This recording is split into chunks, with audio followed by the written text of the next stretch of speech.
तो बच्चों नमस्कार, कैसे हैं आप लोग। आई होप कि आप सभी बेहतरीन होंगे। प्यारे बच्चों, आज के क्लास में हम लोग देखने वाले हैं क्लास 7 हिंदी का जो चैप्टर नंबर 1 है मानव बनो। इसका आज हम लोग सारा क्वेश्चन आंसर करने वाले हैं, ठीक है। तो प्यारे बच्चों, सबसे पहले आपको क्या करना है, देखिए यहाँ पर जो शब्दार्थ दिया गया है इस शब्दार्थ को याद कर लेना है। मैं आप लोग को ये जो आपका कविता है इसको अच्छे तरीका से पढ़ा दिया था, ठीक है। मानव बनो जो आपका एक कविता है ना, इसको बढ़िया तरीका से पढ़ा दिया था। इसको आप लोग जाके पढ़ लीजिएगा ताकि आप लोग को क्वेश्चन आंसर समझने में दिक्कत नहीं हो, ठीक है। आइए आज हम लोग क्वेश्चन आंसर करते हैं, ठीक है बच्चों। चलिए देखिए बाबू, यहाँ से आपका प्रश्न अभ्यास शुरू होता है।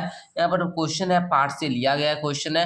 फर्स्ट क्वेश्चन क्या कहता है, जरा ध्यान से सुनिए। बोल रहा है मानव बनो शीर्षक कविता के कवि कौन है। जो आपका ये कविता है मानव बनो, इसके कवि कौन है। तो प्यारे बच्चों आप लोग बताइएगा। यहाँ पर देखिए जो आपकी ये मानव बनो एक कविता है, इसके कवि के नाम यहाँ पर नीचे दिया रहता है, ठीक है। यहाँ पर देखिए क्या है, शिव मंगल सिंह सुमन।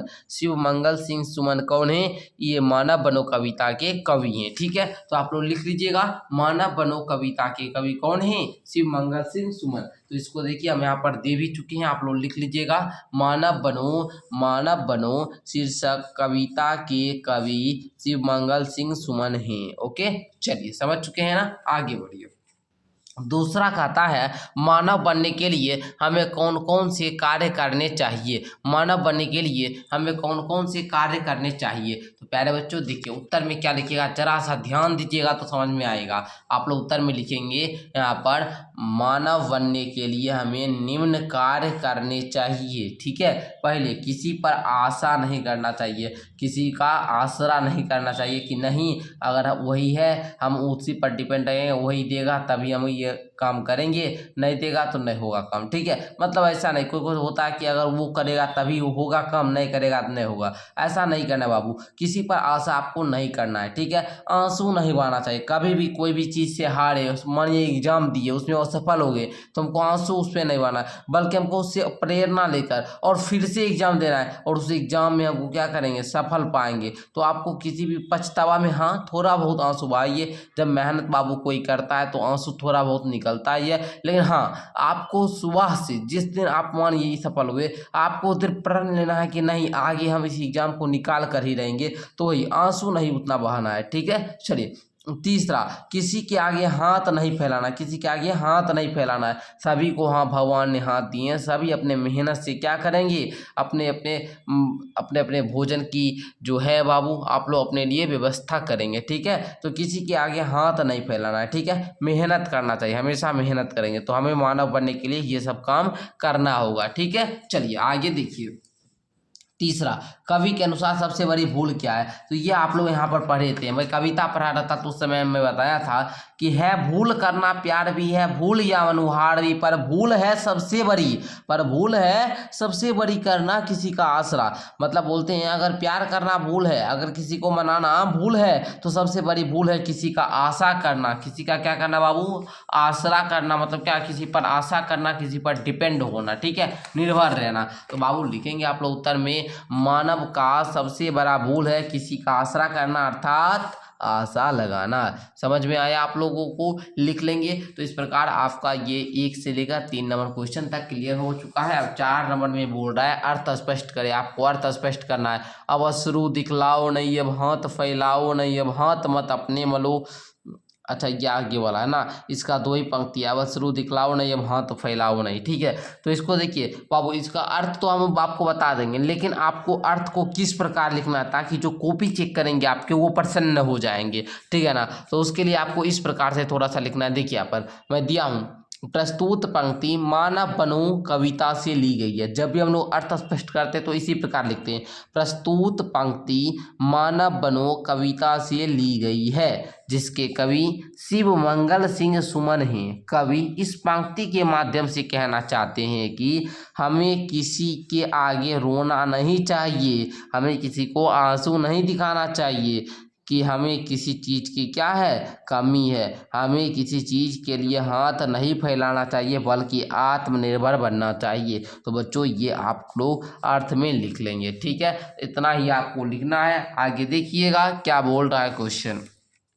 ख नंबर उसी का है, बोल रहा है क्या, समझिए, बोल रहा है यहाँ पर, अब हाथ मत अपने मलो जलना, अगर ऐसे जलो अपने हृदय की भस्म से, कर दो धरा को उर्वरा। तो लिखेंगे प्यारे बच्चे कि प्रस्तुत पंक्ति हर सभी में जिसमें भी अर्थ स्पष्ट करना होता है सर इसी प्रकार लिखते हैं। प्रस्तुत पंक्ति मानव बनो शीर्षक कविता से ली गई है, जिसके कवि शिव मंगल सिंह सुमन जी हैं। इस पंक्ति के माध्यम से कवि बताना चाहते हैं कि मनुष्य को अपनी भूल पर पछताना नहीं चाहिए, मनुष्य को अपनी भूल पर पछताना नहीं चाहिए। यदि जलना है तो सूरज की तरह जलो, ताकि उसके धूप से पृथ्वी की उर्वर बन जाए। आप लोग पता होगा मिट्टी पर धूप लगता है तो मिट्टी की उर्वरा शक्ति भी बढ़ती है, ठीक है ना। तो उसी कहता है अगर जलना है तो सूरज की तरह जलो, जिससे क्या होता है, धूप से पृथ्वी की उर्वर शक्ति बन जाती है, अर्थात अपने जलन को भी भलाई में लगाना चाहिए, ठीक है। तो बच्चों इस प्रकार आप लोगों ने ख नंबर क्वेश्चन को भी कंप्लीट किया, ठीक है। चलिए इसको नोट कर लेंगे आप लोग अच्छे तरीक़ा से, इसको आपको क्या करना है, नोट कर लेना है, ठीक है। ऐसे मैं इसको आपको पीडीएफ भी दूंगा, ठीक है, पीडीएफ दूंगा। कैसा पीडीएफ, तो टाइपिंग क्या हुआ रहेगा, कंप्यूटर से टाइपिंग क्या हुआ रहेगा, तो उसको मैं आखिरी में बताता हूँ कैसे पीडीएफ लेना है, तो वो भी चीज़ मैं बताऊँगा, ठीक है। ध्यान से पहले समझिए, पाठ से आगे का क्वेश्चन है, बोल रहा है मानव बनने की बात जो कवि द्वारा बताई गई है, इसके अतिरिक्त आप मानव में कौन कौन से गुण देखना चाहेंगे। आप लोग उत्तर में लिखेंगे प्यारे बच्चे, हम मानव में निम्न गुण देखना चाहेंगे। पहला, मानव कर्मशील बने। दूसरा, समय का महत्व दे। तीसरा, मानव में परोपकार का गुण हो। चौथा, मानव सत्य अहिंसा पर चले।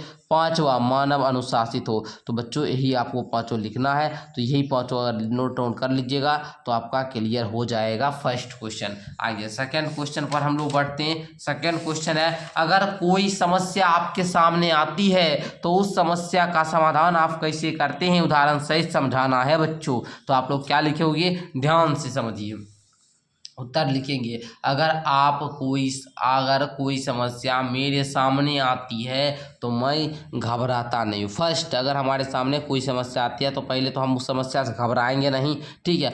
फिर समस्या के समाधान के बारे में सोचेंगे, हम उस समस्या सोचेंगे कि समस्या का समाधान कैसे होगा। अगर समाधान निकल गया, अगर हमको समाधान समझ में आ गया तो कोई बात नहीं, अगर नहीं आया तो हम अपने से बड़ों जैसे भैया दीदी या मम्मी पापा से क्या करेंगे, सहायता लेंगे, ठीक है, सहायता लेंगे, ठीक है। तो इसको आप लोग लिख लीजिए। आप बोलता था उदाहरण सही समझाइए, तो आपको कोई अगर समस्या आया है और आपको समस्या का समाधान कैसे किए, आपको कोई खेलने में ही समस्या आया हो या पढ़ने में भी समस्या आया हो, या मतलब मानिए अगर आप पढ़ ही रहे हैं रूम में और आपके भैया या मम्मी पापा हैं वहाँ पढ़ने, आपको दिक्कत हो रही है उसी रूम में, तो आप समस्या का समाधान कैसे किए इस बारे में, जैसे हम एक उदाहरण से आपको समझाते हैं। जैसे मान लीजिए कि कोई बच्चा था, उसके घर में 2 कमरा था, एक कमरे में माता पिता रहते थे तो दूसरा कमरा में उसके भैया रहते थे। उसको क्या होता था कि शाम में पढ़ने में दिक्कत होता था, तो उसने मम्मी से कहा, ये बात कहता है कि हमको शाम में पढ़ने में दिक्कत होता है, तो मम्मी बोलती है कि पूजा घर में जाओ और पढ़ो तुम, ठीक है, तो शाम में क्या करोगे तुम, पूजा घर में जाकर पढ़ लोगे, कोई दिक्कत नहीं है। तो इस प्रकार आपको कोई भी ये क्या करना है, उदाहरण इसमें दे देना है, क्लियर। चलिए हम चाहते हैं कि आप खुद से बनाएं, खुद से बनाइएगा तो बाबू आपको थोड़ा सा उससे ज्ञान भी बढ़ेगा ना। आप सब कुछ कॉपी पेस्ट कीजिएगा तो दिक्कत ना है जी। आगे बढ़िए, बोल रहा है मानव होने का अर्थ है अपने जीवन पर खुद का अधिकार। इस विचार की तर्कपूर्ण समीक्षा करना है। तो बाबू आप लोग लिखेंगे यहाँ पर, हम देखिए यहाँ पर दे चुके हैं, दूसरों के अधिकार में रहकर मनुष्य कोई भी कार्य स्वेच्छापूर्वक नहीं करता। अब बताइए कोई व्यक्ति है, अगर उस पर दूसरा का अधिकार होगा तो मतलब क्या, वो अपना मनपसंद काम करेगा, नहीं करेगा, अपने स्वेच्छा से काम नहीं करेगा। ऐसा मानव अपनी आवश्यकता की पूर्ति के लिए दूसरों पर आश्रित होता है। उसकी आवश्यकता जो भी उसकी जरूरत का चीज़ है वो अपना चीज़ पूर्ति भी नहीं कर पाएगा, इसके लिए वो दूसरों पर क्या होगा, निर्भर होगा, दूसरे पर डिपेंड होगा। मानव अपनी समस्या का निदान स्वयं कर ले तो वह क्या हुआ, सच्चा मानव होगा, ठीक है। तो इस प्रकार आप लोग लिख लेंगे 3 नंबर क्वेश्चन का उत्तर। ओके, समझ में आ रहा तो एक बार बताएंगे भाई, है ना। ओके बाबू, देखिए यहाँ पर लाइक कर लेंगे सारे बच्चे। ओके चलिए लाइक करने से क्या होता है कि हम लोग को मोटिवेशन मिलता है, नहीं बच्चे लोग पढ़ने के लिए जिज्ञासु हैं, बच्चे लोग को डेली क्लास चाहिए। ठीक है, आइए अब व्याकरण का हम लोग देखते हैं। बोल रहा है हाथ फैलाना एक मुहावरा है जिसका अर्थ होता है कुछ मांगना। हाथ फैलाए मतलब कुछ हम मांग रहे हैं। ठीक है, इस प्रकार शरीर के विभिन्न अंगों से जुड़े आपको मुहावरा लिखना है और उस मुहावरा का आपको अर्थ भी लिखना है और उसका वाक्य में भी प्रयोग करना है। जैसे हम यहाँ पर कुछ मुहावरा आपके लिए लिख कर लाए हैं, जैसे कि हाथ मलना, इसका मतलब क्या हुआ? पछताना। क्या हुआ? पछताना। रीना के घर के छोड़ कर चले जाने पर उसकी दोस्त क्या हुई? हाथ मलती रही, मतलब पछताती रहे कि काश हमारे दोस्त रहती थी तो हमको कुछ कामों में मदद करते थे। ठीक है ना, तो इस प्रकार आप लिखिएगा। दूसरा आप लोग लिखेंगे आंखों में धूल झोंकना। आंखों में धूल झोंक दे मतलब हम धोखा दे दिए। ठीक है ना, तो वह बड़ों बड़ों की आंखों में धूल झोंक देता है, मतलब क्या? बड़ों बड़ों की आंखों में वह क्या करता है? धोखा दे देता है, बड़ा बड़ा लोग को भी धोखा दे देता है। ठीक है ना, कान देना। कान देना का मतलब क्या? ध्यान देना। नहीं कहते हैं कि गुरुजी की बातों पर कान दो, मतलब ध्यान दो। छात्रों को शिक्षा की बातों पर क्या देना चाहिए? कान देना चाहिए, मतलब ध्यान देना चाहिए। ओके। मुंह छिपाना मतलब लज्जित होना। अब देखिए कोई अपना अगर कोई माता पिता उसके बच्चे अगर गलत काम कर देते हैं तो उनको मुंह छिपाना पड़ता है, मतलब लज्जित होना पड़ता है समाज की नज़र से, है ना। मतलब समाज अगर कोई व्यक्ति है तो उससे हमको मुंह छिपाना पड़ता है, मतलब लज्जित होना पड़ता है ना। लेकिन वह मुझसे मुंह छिपाए बैठा है, मतलब वह हम हमारे साथ कुछ ऐसा व्यवहार करता है जिसके कारण उसको मुंह छिपाना पड़ रहा है। ठीक है, चलिए। आंखों का तारा मतलब बहुत प्यारा होना। नहीं, मोहन अपने माँ का क्या है? आंखों का तारा, मतलब अपनी माँ का बहुत प्यारा है या अपने पिताजी का बहुत लाडला है, प्यारा है। ठीक है, चलिए आप लोग इस प्रकार बना लेंगे। ओके, चलिए तो इस प्रकार आपको समझ में आया व्याकरण। अब देखिए बोल रहा है इन शब्दों के विपरीतार्थक शब्द लिखना है। फैलाना। फैलाना का आप लोग क्या लिखिएगा? सिमटना लिखिए, है ना, सिमटना। सिमटना लिखिए, या फिर आप लोग लिख सकते इकट्ठा करना। इकट्ठा करना। इकट्ठा करना। अब देखिए यहाँ पर प्यार। प्यार का आप लोग क्या लिख सकते हैं? नफरत, है ना। विपरीतार्थक शब्द लिखना है तो आप लोग लिखिए नफरत। उसके बाद मानव, दानव या राक्षस, है ना। चलिए उसके बाद भूल। भूल हो गई हमसे, है ना। तो हम पिछले वीडियो क्लास में भूल का बताए थे विपरीतार्थक शब्द अपोजिट वर्ड, तो ये हम नहीं बताएंगे। ठीक है, क्यों नहीं बताएंगे? क्योंकि ये आपके लिए कमेंट करने के लिए हम छोड़ते हैं। ठीक है ना, कमेंट करके आप बताइएगा हमको कि सर भूल का विपरीतार्थक शब्द ये होगा। अगर नहीं आएगा तो आप वो भी पूछ लीजिएगा। प्यारे बच्चों, यदि आप लोग हमारे पेड कोर्स में जुड़ना चाहते हैं तो 62 060 11 886 पर आप लोग हमसे कॉल करके जानकारी ले सकते हैं। अगर लाइव क्लास चाहिए 1 साल के लिए, मतलब 1 ईयर का, तो 499 लगेगा। रिकॉर्डेड क्लास के लिए 299 लगेगा। सारी क्लास ऐप पर होती है, तो आप लोग बैच ज्वाइन कर सकते हैं। धन्यवाद बच्चों। अगर आप लोग 499 देकर बैच ज्वाइन करना चाहते हैं तभी आप कॉल या व्हाट्सअप मैसेज करेंगे। ठीक है, तो इस प्रकार आपका कुछ क्वेश्चन आंसर था जो मैंने आज कंप्लीट करवा दिया। तो प्यारे बच्चों, इस प्रकार आपका ये चैप्टर भी समाप्त होता है। मिलते हैं नेक्स्ट चैप्टर नंबर 2 के साथ, जो नाम है नचिकेता। इसका क्वेश्चन आंसर हम लोग करेंगे। तो आप लोग एक बार सारे बच्चे क्या कीजिए, वीडियो को लाइक करके चैनल को सब्सक्राइब कर दीजिए।